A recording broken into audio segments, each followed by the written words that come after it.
Eh, Como decíamos, existe una diferencia pues entre lo que viene a ser la gestión del riesgo crediticio en los créditos otorgados a personas de lo que es la gestión del riesgo crediticio en los créditos otorgados a empresas. Cuando nosotros otorgamos créditos a personas, tenemos que hacernos una pregunta, ¿no? Bueno, en general, cuando otorgamos un crédito, nos preguntamos por qué es que nuestros clientes nos dejan de pagar, ¿no? Entonces, la pregunta que nos hacemos en los créditos personales es ¿por qué dejan de pagar sus créditos las personas? Estos motivos por los que las personas dejan de pagar sus créditos se dividen en dos grandes grupos, ¿no? Los motivos ajenos a la voluntad del cliente, que van por el lado de la capacidad de pago, y los motivos voluntarios, que van por el lado de la actitud de pago del cliente, ¿no? Dentro de los motivos ajenos a la voluntad van a estar la falta de recursos, ¿no? O sea, que el cliente, dentro del proceso de vida del crédito, pudiera tener algún tipo de elementos que hagan que no cuente con los recursos que normalmente contaba al momento del otorgamiento del crédito. También se pueden dar casos de disminución de haberes, o sea, personas que se han visto obligadas a disminuir sus ingresos, ya sea por cambio de empleo, porque se quedaron sin empleo, etcétera, etcétera, ¿no?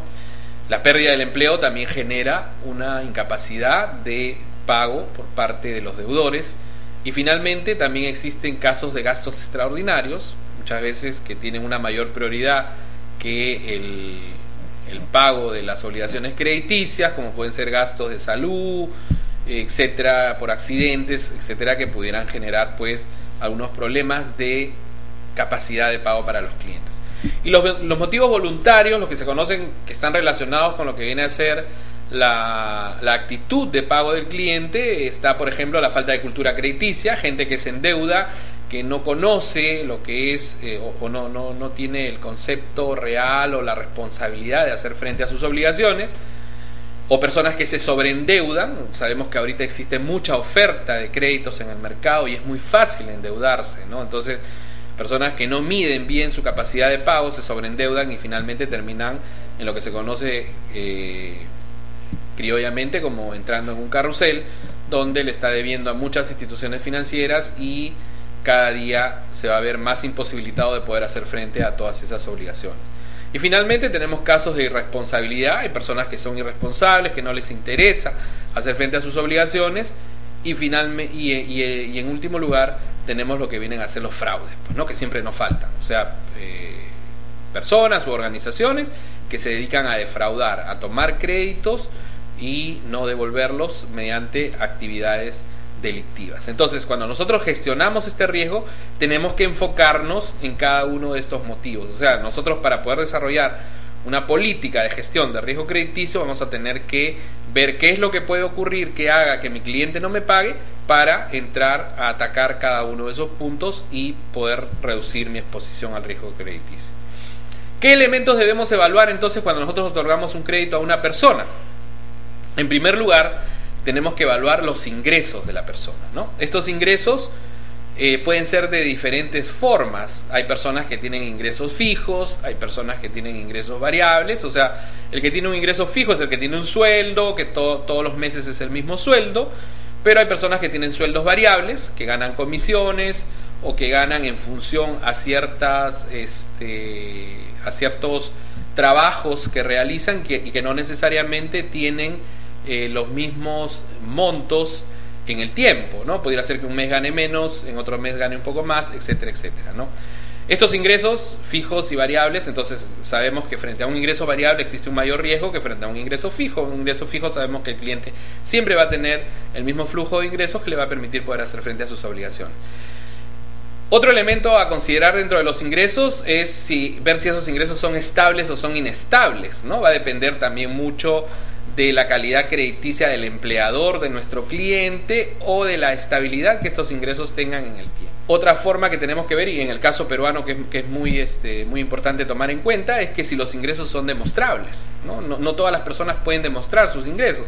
Hay mucha actividad informal que genera que algunas personas no puedan demostrar sus ingresos, como es el caso, por ejemplo, de las personas que hacen taxi, que se dedican a algún negocio, donde no tienen un documento con el cual puedan demostrar. Y nosotros, cuando otorgamos un crédito, lo que pedimos es un documento de sustento de los ingresos de las personas, ¿no? Y siempre un punto importante a tomar en cuenta es que nos tenemos que enfocar al momento de la evaluación crediticia en lo que es el ingreso neto, ¿no? O sea, el ingreso deducidos todos los descuentos y algunos gastos principales que normalmente pudiera tener una persona. Por eso que se define pues una relación cuota-ingreso que debe ser un porcentaje de los ingresos del cliente que debería ser como máximo lo que él deba destinar al cumplimiento de obligaciones crediticias. Otro elemento a evaluar dentro de los créditos dirigidos a las personas está el tipo de actividad que desarrolla el cliente, ¿no? O sea, si estas actividades son actividades estables, son actividades inestables, ¿no? Hay personas que trabajan establemente en empresas sólidas, hay otras que trabajan en empresas que son inestables. Si estas actividades son estacionales, ¿no? Hay gente que trabaja por ciertas estacionalidades en ciertos periodos de tiempo dentro del año, o personas que tienen trabajos esporádicos, como principalmente son los oficios, tipo albañiles, gafiteros, etcétera, etcétera, ¿no? Entonces, la exposición al riesgo va a ser diferente de una persona que tiene un ingreso estable, una persona que tiene un ingreso inestable, o uno que trabaja de vez en cuando, etcétera, etcétera, ¿no? Entonces, ahí tenemos que hacer una evaluación un poco más exhaustiva mientras mayor riesgo estemos enfrentando.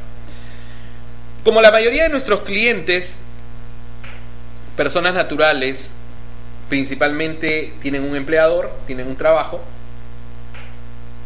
elementos relacionados con su trabajo, importantes a evaluar dentro de lo que es la gestión de riesgo crediticio va a ser la antigüedad y la continuidad en el trabajo, ¿no? Cuando hablamos de antigüedad, nos estamos refiriendo a cuál es el tiempo que una persona tiene en determinado trabajo, cuánto tiempo está trabajando en un lugar. Se supone que mientras mayor tiempo tenga esta persona va a tener una mejor estabilidad laboral. Y cuando hablamos de continuidad estamos hablando de que cuando una persona cambia de trabajos, qué tan rápido se reengancha en otro nuevo. Hay tipos de trabajo, como por ejemplo los vendedores, que son de cambios constantes de empleadores, y en ese caso cuando nosotros evaluamos a un cliente tenemos que ver si realmente tiene continuidad con un solo empleador, o si bien es cierto ha ido cambiando de empleadores pero ha mantenido una continuidad en el tiempo, o sea, los lapsos en que ha dejado de trabajar no han sido muy amplios, ¿no? Esto nos va a dar una medida de qué tanto soporte de un ingreso por el trabajo tiene una persona al momento que le estamos evaluando el otorgar un crédito. Eso desde el punto de vista de su relación con su empleador.